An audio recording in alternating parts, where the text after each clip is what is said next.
복되인 주일 이 시간에 여기까지 나오신 여러분들 위해 하나님의 크신 은혜가 함께하기를 진심으로 기원합니다. 물론 여러 가지 사정으로 영상으로 예배에 참여하는 모든 분들에게도 동일한 은혜가 있기를 기원합니다.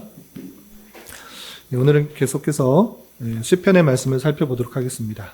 시편은 옛 성도들이 하나님을 깨닫고 또 느껴서 하나님께 그 찬송을 올리는 그 고백으로 되어 있는 것입니다. 그래서 찬양은 자신을 기쁘게 하는 것이 아니라 하나님을 높이는 것으로 하나님께서 받으시며 기뻐하시는 찬양이 무엇인가라고 할 때 하나님께서 원하시는 바른 고백과 또 바른 마음을 담아 하나님을 높이는 것이 되어야 될 것입니다. 하나님께서 원하시지 않는 다른 잘못된 가사로 하나님을 높이는 것은 하나님께서 받으시지 않을 뿐만 아니라 또 바른 가사일지라도 그것에 정말 마음이 담겨있지 않은 그런 무의미하게 또 무성의하게 그렇게 향하는 그런 찬양은 하나님께서 기뻐하지 않을 것입니다. 우리가 시편을 계속해서 배우고 또 노래하고 있는데 바른 가사를 통해서 하나님께 올바른 찬양을 할 뿐만 아니라 그 시편 기자가 말하고 있는 그 참 의미를 깨달아서 같은 마음으로 하나님께 고백할 때 하나님께서 정말 기뻐하시고 받으시는 그런 찬양이 될 것이다 생각하게 됩니다. 오늘 시편 118편의 가사의 내용들을 쭉 살펴보고 시편 기자가 어떤 것을 고백하고 있는지를 살펴보며 우리가 같은 마음으로 하나님을 고백하고 또 노래하고 찬양하는 그런 시간이 되었으면 좋겠습니다. 그럼 내용을 보도록 하겠습니다. 먼저 시편의 118편 들어가기 전에 시편이 어떻게 구성되어 있는지 잠깐 소개해드리면 1편부터 150편 되어 있는데 다른 성경과는 다르게 1장, 2장, 3장 이런 식으로 되어 있지 않고 1편, 2편, 3편 이렇게 되어 있습니다. 왜 그러한가 라고 할 때 다른 성경은 하나가 통으로 되어 있는 것입니다. 그런데 후대에 사람들이 알아보기 쉽게 하기 위해서 장과 절을 나눈 것입니다. 그래서 그것은 전체가 하나인데 이해하기 쉽게 장을 나눈 것이고 시편은 다 다른 것, 하나하나가 다 따로 떨어져 있는 것입니다. 그래서 나뉘어져 있는 것이어서 1편과 2편이 이어지는 것이 아니고 또 2편과 3편이 이어지는 것이 아니기 때문에 나누는 의미에서 편으로 되어 있는 것입니다. 그럼에도 불구하고 시편은 1권, 2권, 3권, 4권, 5권으로 해서 각각의 성격이 약간 다르게 또 편집하는 사람이 또 다른 사람으로 해서 이렇게 나뉘어져 있는 것입니다. 그래서 총 5권으로 묶여져 있다 이렇게 생각하시면 되고 그 편수는 외우지 않아도 되고 5권으로 이렇게 묶여져 있다 이렇게 염두에 두시고 살펴보면 좋습니다. 그리고 우리가 읽게 되는 시편 118편 이 118편을 그냥 뭐 하나의 내용 그 자체를 잘 살펴보는 것도 중요한데 언제 읽혀졌는가 언제 불려졌는가도 알아두면 좋습니다. 특별히 시편 111편부터 118편은 할렐루야시, 제1 할렐시라고 불립니다. 할렐시라고 불리는 것, 할렐루야시라고 부르는 것은 무엇이냐면 앞이나 뒤에 또는 양 끝에 할렐루야 여호와를 찬송하자 이런 식의 표현들이 들어가 있기 때문에 할렐루야시로 구분되는 것입니다. 그리고 제일 유명한 할렐시는 136편입니다. 우리가 재작년인가요? 우리 감사주일 때 어떤 하나님께 감사하자. 하나님은 영원하십니다라는 그런 우리가 그 인자하심이 영원함이로다라고 하면서 어떤 하나님을 고백하면서 그 인자하심이 영원함이로다라고 계속 반복하면서 나오는 그런 할례시도 있는 것입니다. 그 중에 우리는 제1 할례시 중에 한 편을 살펴보는데 그 할례시 중에서도 113편부터 118편은 유월절 등 절기 때 많이 불렸던 그런 찬양시인 것입니다.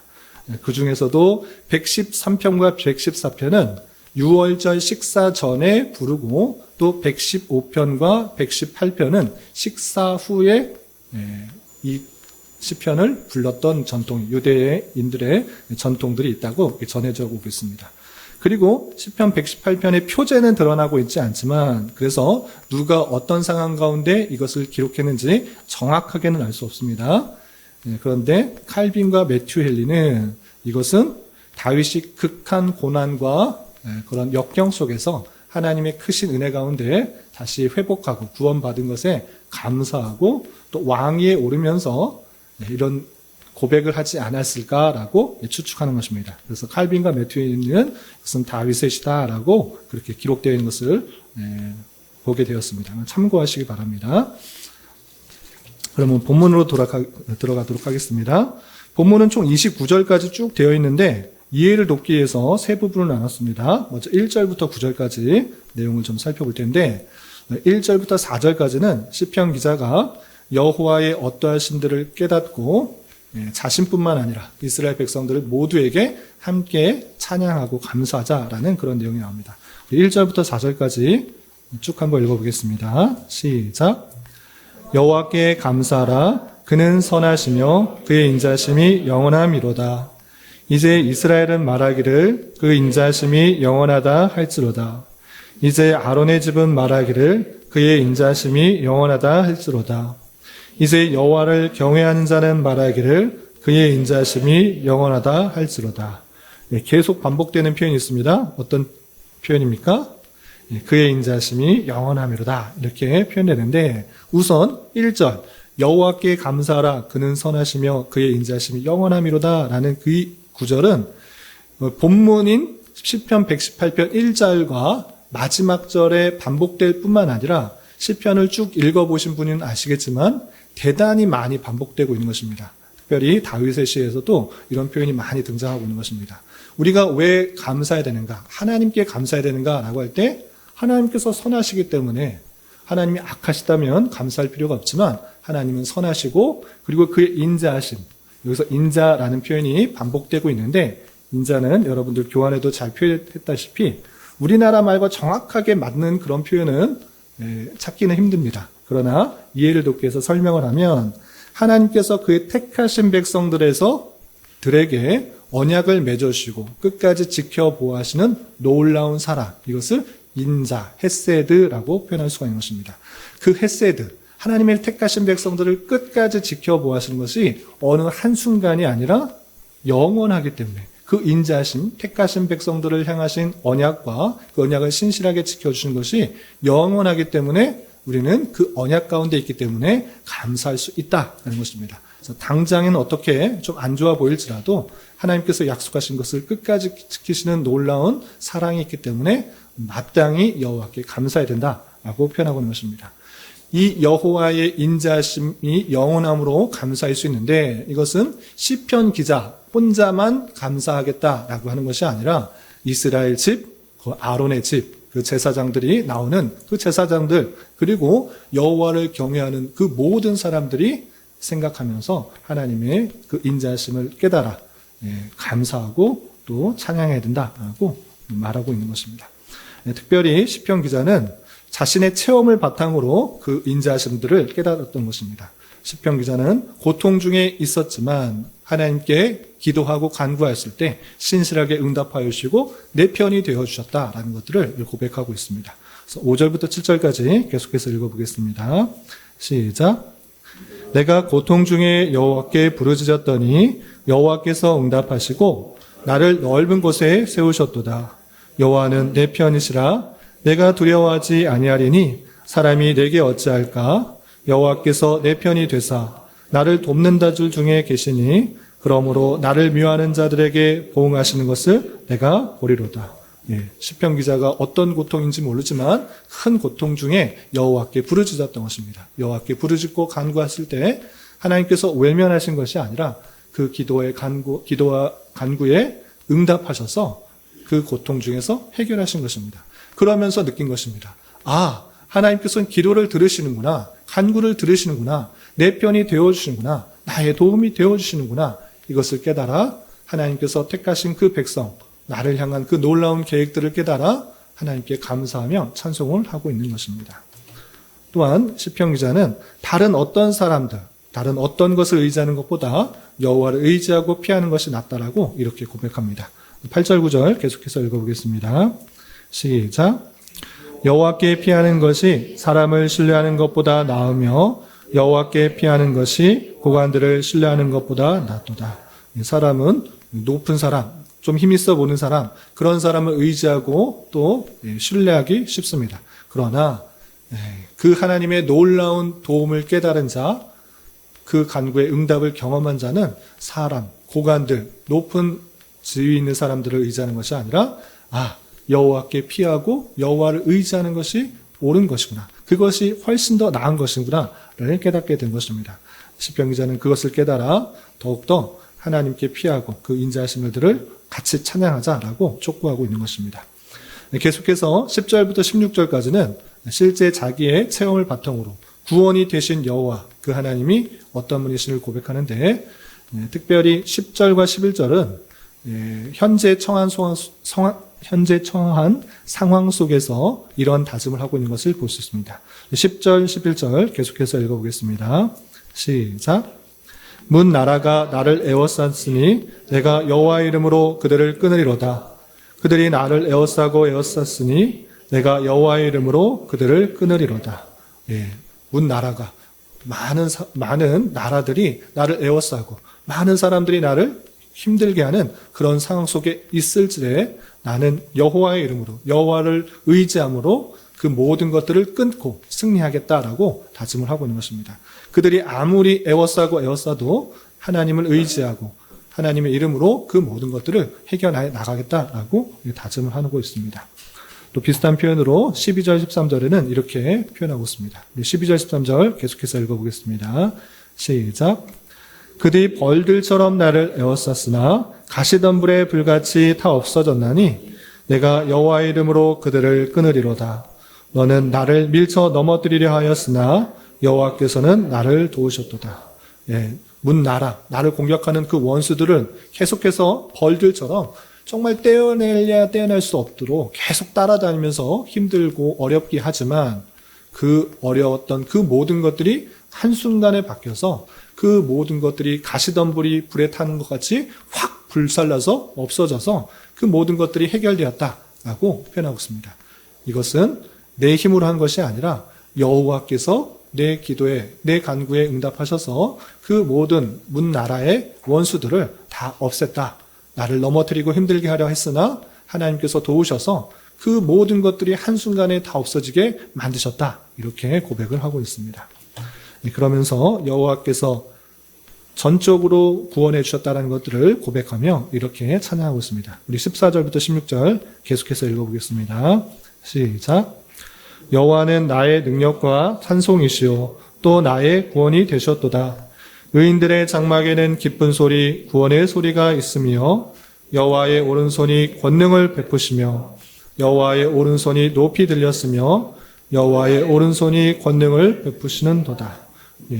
정말 힘들고 어려운 상황, 문나라들이 에워싸서 벌떼같이 달라들어서 정말 피할 수가 없고 또 힘든 그런 상황 속에서 가신단물이 불타는 것처럼 싹 바뀐 상황이 이 모든 것들이 하나님의 은혜구나, 그 기도의 응답이구나를 깊이 깨달아 하나님만의 나의 능력이 되시고 하나님만이 나의 찬송이 되시고 하나님만이 나의 구원이 되신다라고 고백하고 있는 것입니다. 그러면서 이 모든 것은 여호와의 오른손이 하셨다. 여호와의 오른손에 권능을 베푸셨고 높이 들렸고 그 권능을 베푸셔서 이런 일이 일어났다라고 표현하고 있는 것입니다. 여기서 참고해야 될 표현은 여호와의 오른손이라는 표현이 있는데 여러 번 말씀드렸는데 여호와 하나님은 영이시기 때문에 오른손이 있고 왼손이 있고 이렇게 오른손 왼손 따로 있는 것이 아닙니다. 성경에는 하나님의 왼손은 나오지 않고 오른손만 나오기 때문에 하나님은 왜 오른손만 계신가? 그런 것이 아니고 인간의 이해를 돕기 위한 신인 동형론적인 표현인데 하나님의 그 강력한 손, 그것을 사람이 오른손을 더 힘있게 잘 쓰기 때문에 그렇게 표현하신 것입니다. 하나님의 강력한 그 능력이 이 모든 것들을 해결해 주셨다라고 3번씩이나 반복하면서 여호와의 오른손이 여호와의 오른손이 여호와의 오른손이 이 모든 것들을 해결하셨다라고 고백하고 있는 것입니다. 그러면서 자신은 그 놀라운 하나님의 역사하심을 경험했기 때문에 그것을 계속해서 찬양하고 또 함께 찬양하자고 또 결심하는 내용이 맨 마지막 부분에 나옵니다. 이제 17절부터 20절까지 주의 행하시는 일을 선포하며 감사할 것이라는 고백을 같이 한번 읽어보겠습니다. 17절부터 20절까지 함께 봉독합니다. 시작. 내가 죽지 않고 살아서 여호와께서 하시는 일을 선포하리로다.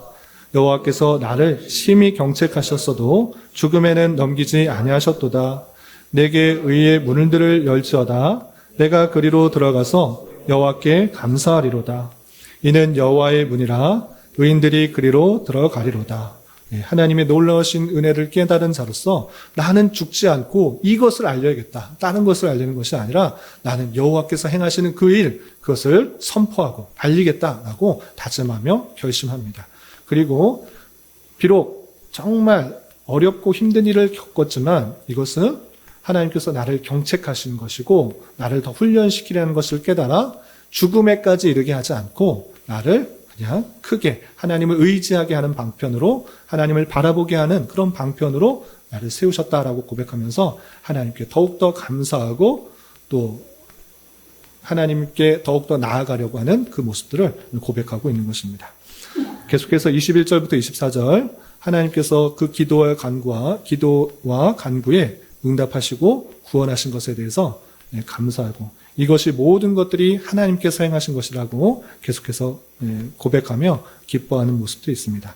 21절부터 24절 계속해서 읽겠습니다. 시작. 주께서 내게 응답하시고 나의 구원이 되셨으니 내가 주께 감사하리다. 건축자가 버린 돌이 집 모퉁이의 못돌이 되었나니 이는 여호와께서 행하신 것이요 우리 눈에 기이한 바로 이 날은 여호와께서 정하신 것이라. 이 날에 우리가 즐거워하고 기뻐하리로다.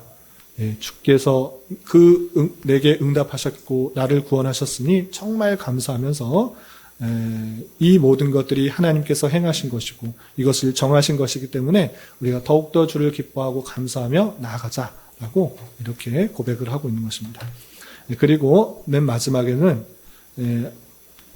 하나님께 이런 도움을 받은 자로서 계속해서 나를 구원해 주시고 형통케 해달라는 그런 간구와 또 하나님께 의지할 때 하나님의 그 인자하심에 따라서 계속해서 그 택하신 백성들을 지켜 보호할 것이라는 확신으로 이 시편이 마쳐집니다. 우리 마지막으로 25절부터 29절까지 함께 봉독하겠습니다. 시작. 여호와여 구하옵나니 이제 구원하소서. 여호와여 우리가 구하옵나니 이제 형통하게 하소서. 여호와의 이름으로 오는 자가 복이 있으며 우리가 여호와의 집에서 너희를 축복하였도다. 여호와는 하나님이시라. 그가 우리에게 빛을 비추셨으니 밧줄로 절기제물을 제단불에 매일지어다. 주는 나의 하나님이시라. 내가 주께 감사하리이다. 주는 나의 하나님이시라. 내가 주를 높이리이다. 여호와께 감사하라. 그는 선하시며 그의 인자하심이 영원함이로다. 시편 기자가 모두 경험하면서 계속적으로 간구하는 것. 나를 구원케 해 주시옵소서. 나를 형통케 하여 주시옵소서. 내 힘과 능력으로는 되지 않는 것이니 하나님 나를 붙들어서 구원케 하여 주시고 형통해 주시고 여호와를 믿고 의지하고 주께 나오는 자가 복이 있는 줄 알아. 우리는 더욱더 다른 것에 의지하는 것이 아니라 주의 임재가 있는 주의 그 성전 그리고 주의 제단 그 제단불에 제물을 가져와서 절대 다른 것을 의지하지 말고 우상에게 제물을 바치고 우상에게 절하지 말고 우상에게 나아가는 것이 아니라 그 성전의 제단의 제단뿔 그 뿔을 의지하면서 그 제물을 뿔에 메어서 우리가 하나님만 더욱더 의지하고 하나님의 그 능력과 그 권세로서 우리가 구원받고 우리가 살아갈 수 있다는 것들을 잊지 말도록 할 뿐만 아니라 다시 한번 주께 감사하면서 그의 속성이 선하시고 그의 인자하심이 영원하다라는 것을 다시 한번 고백하면서 처음과 끝을 하나님에 대한 그런 속성에 대한 감사로 이 시편이 마쳐지게 됩니다.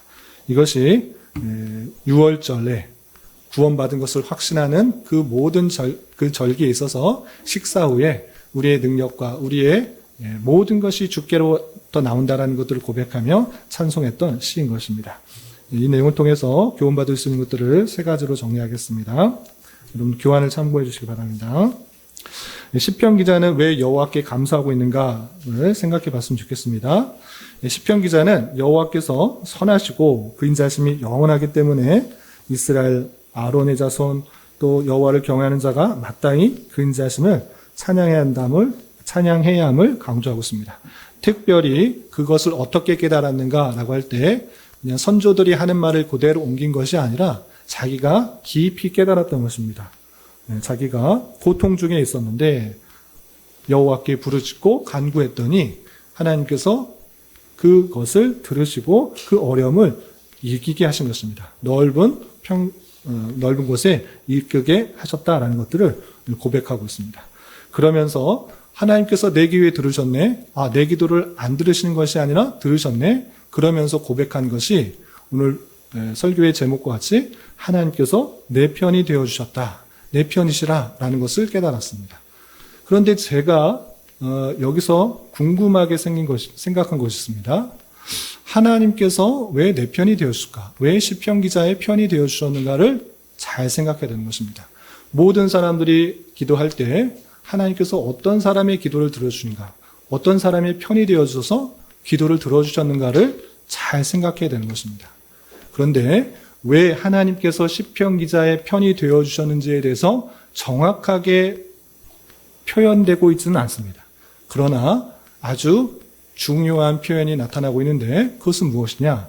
시편 기자가 여호와의 인자하심을 찬양하라라고 할 때 누구에게 촉구하고 있는가라고 할 때 이스라엘아 그리고 아론의 자손들과 아론의 집 그 여호와를 경외하는 자는 마땅히 여호와의 그 인자하심이 영원함을 감사하고 찬양하라라고 촉구하고 있습니다. 여기서 우리는 중요한 힌트를 얻습니다. 마땅히 감사하고 찬양할 자는 이스라엘 백성들, 아론의 집, 그리고 여호와를 경외하는 자들인데 이들의 공통점이 무엇인가라는 것입니다. 그것은 다름 아니라 하나님의 택함을 받은 자들인 것입니다. 내가 하나님을 택한 것이 아니라 하나님이 나를 택하여 주었기 때문에 내 편이 된 것입니다. 우리가 그 게임들을 하잖아요. 경기를 하거나 게임을 할 때 편을 나눕니다. 편을 할 때 잘하는 사람이 내 편이 되도록 하는 것이 아주 중요한데 그것에 있어서 내가 그 사람을 택한 것이 아니라 그 강한 사람이 나를 택하여 주셨기 때문에 택함을 받은 사람들이 감사할 수가 있는 것입니다. 그렇지 않은 사람은 도움을 얻지도 못하고 간구함을 얻지도 못하는 간구하에서 응답을 받지 못하는 그러한 모습 가운데 있는 것입니다. 그러면서 시편 기자는 깨달았던 것입니다. 어떻게 내가 기도하고 간구하였는데 응답을 받을 수 있는가? 하나님께서 내 편이 되어줄 수 있는가? 내가 잘나서, 내가 뛰어나서, 내가 선해서, 내가 의로워서 나의 어떠함 때문이 아니구나. 이스라엘 백성들 하나님께서 택하여 주셨구나. 아론의 집, 그 자손들 하나님께서 제사장의 역할을 하셨구나. 여호와를 경외할 수 있도록 하는 것, 그것은 하나님의 놀라운 은혜구나. 그 놀라운 은혜를 받은 자, 하나님의 택함을 받아 하나님의 주권으로 택함을 받았기 때문에 하나님이 내 편이 되어준다. 너희 편이 되어준다. 그러므로 감사하고 있는 것입니다. 이 시편 기자와 다른 사람의 차이점이 무엇입니까? 왜 하나님께서는 이 사람의 기도를 들었고 이 사람의 기도는 듣지 않는 것입니까? 그것은 하나님의 놀라운 택하심을 받아 하나님을 부를 수가 있고 또 하나님을 경외할 수 있는 그런 은혜를 얻었기 때문에 그런 것입니다. 시편 기자는 그 놀라운 것을 깨달은 것입니다. 나의 힘, 나의 능력, 나의 열심, 나의 수고, 그것이 하나님의 응답을 받는 이유가 아니라 하나님께서 택하여 주셨기 때문에 내 기도를 응답해 주시는구나. 내 간구에 응답해 주시는구나. 내 편이 되어주시는구나를 고백하고 있는 것입니다. 그러므로 이스라엘아, 아론의 집이여, 여호와를 경외하는 자여, 여호와의 그 인자하심이 영원하신 것들을 기억하며 더욱더 찬양하자. 하나님께 택하신 백성들을 끝까지 지켜보신다는 것들을 믿고 그 사랑을 의지하며 주께 더욱더 감사하자라고 외치는 것입니다. 그런 줄 알아? 우리가 정말 하나님을 믿고 택함을 받았다는 것을 고백하는 자는 그 인자하심이 순간순간에 끝나는 것이 아니라 영원함을 믿고 더욱더 감사 찬송해야 되는 것입니다. 하나님의 주권적인 선택과 은혜에 의하여 하나님을 알 수 있게 되었고 환난 중일지라도 주를 의지하는 자에게 하나님께서 놀라운 은혜를 베푸시는 줄 알아 우리 또한 택함을 받고 지금까지 주의 인자하심에 따라서 살아올 수 있게 된 줄을 믿고 주님만을 의지하고 더욱더 감사하며 찬양을 올려드린 자가 되어야 될 것입니다. 이런 저와 여러분 되시기를 주님의 이름으로 부탁을 드립니다. 두 번째 생각할 것은 시편 기자는 문 나라로부터 어떠한 상황을 당했고 어떻게 해결했는가 생각해 봤으면 좋겠습니다. 시편 기자가 만난 그 상황은 완전히 둘러싸여서 마치 벌이 나를 따라오는 것처럼 정말 피할 수도 없고 계속해서 그런 어려움 가운데 있었다라고 표현하고 있습니다. 그런데 그것이 완전히 한순간에 바뀌어서 가시던 불이 불에 타서 없어지는 것처럼 순식간에 해결되어서 구원을 받게 되었다는 것을 고백하게 됩니다. 그런데 그 모든 것들이 나의 노력, 나의 열심, 나의 지략 이것을 통해서 해결된 것이 아니라 하나님께서 하셨다라고 고백하는 것입니다. 그래서 3번씩이나 반복해서 표현한 것은 여호와의 오른손, 여호와의 오른손이 이것을 모든 것들을 해결하셨다라고 하나님께 주권을 돌리고 있는 것을 보게 됩니다. 이것이 시편 기자의 신앙이요 우리가 마땅히 가져야 될 영적 민감함인 것입니다. 우리는 생각할 때 모든 것이 그냥 자연적으로 일어났다 생각합니다. 내 힘과 내 능력과 내 노력과 내 열심으로 지금 여기까지 왔다 생각하지만 그 모든 것들이 아닌 것입니다. 그것이 모두 착각이고 하나님께서 우리에게 은혜를 주셔서 지금 여기까지 온 것입니다. 내가 무엇을 먹을 수가 있고 무엇을 생각할 수 있고 무엇을 판단할 수가 있고 무엇을 결정할 수 있다고 해서 내가 인생을 다 할 수 있다라고 생각하는 그런 교만을 버리셔야 됩니다. 여러분들도 여기 저보다 연세가 많으신 분들이 더 많이 계시지만 다 경험하고 깨닫는 것 아닙니까? 아무리 노력하고 아무리 열심히 하고 아무리 수고해도 내 뜻과 내 원함대로 이루어진 것입니까? 그렇지 않은 것입니다. 그렇지 않은 것이 훨씬 더 많은 것입니다. 우리가 결정하고 우리가 이룰 수 있는 것은 그냥 내가 무엇을 먹을까, 무엇을 입을까 이 정도의 아주 단순한 것일 뿐이지 여러분의 인생에 있어서 어떤 노력과 수고로 여러분들의 그 지금의 삶을 결정하게 되었습니까? 그렇지 않은 것입니다. 하나님의 오른손이 여호와의 오른손이 주의 능력이 지금 나를 이끄셨다라고 고백할 수 있는 자가 되어야 될 것입니다. 살아보면 내가 결성하고 내가 힘써도 이룰 수 없다라는 것들이 너무나 많이 있는 것을 보게 됩니다. 제가 유튜브를 보면서 이영표 집사님의 간증을 잠깐 듣게 됐는데 그렇게 말을 하더라고요. 이영표 집사님 말씀을 참 잘하시는데 자기가 결정할 수 있는 것들이 얼마나 부족한 것을 이렇게 말하는 것을 들어보게 되었어요. 여러분들이 태어난 시대, 조선시대 또는 고려시대 그 이전의 시대에 태어나지 않고 지금 현대시대에 태어난 거 네가 결정했느냐? 당신이 결정했습니까? 아주 중요한 그 일들 네가 결정할 수가 없었다.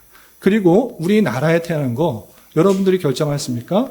조금만 몇백 킬로만 올라가도 북한에 태어날 수 있는데 북한에 태어난 사람은 어떻습니까? 차마 입에 담을 수 없을 정도로 노예 같은 그런 삶을 살아가고 있습니다. 북한에 태어나지 않고 남한에 태어난 것 여러분들이 결정한 것입니까? 아닙니다. 당신이 남자로 태어나고 싶은 거, 여자로 태어나고 싶은 거 당신이 결정했습니까? 아주 중요한 삶에 있어서 아주 중요한 남자로 태어나서 살 것인가 여자로 태어나서 살 것인가 아주 중요한 그 결정도 너가 하지 않았고 또 네 부모를 네가 결정했느냐?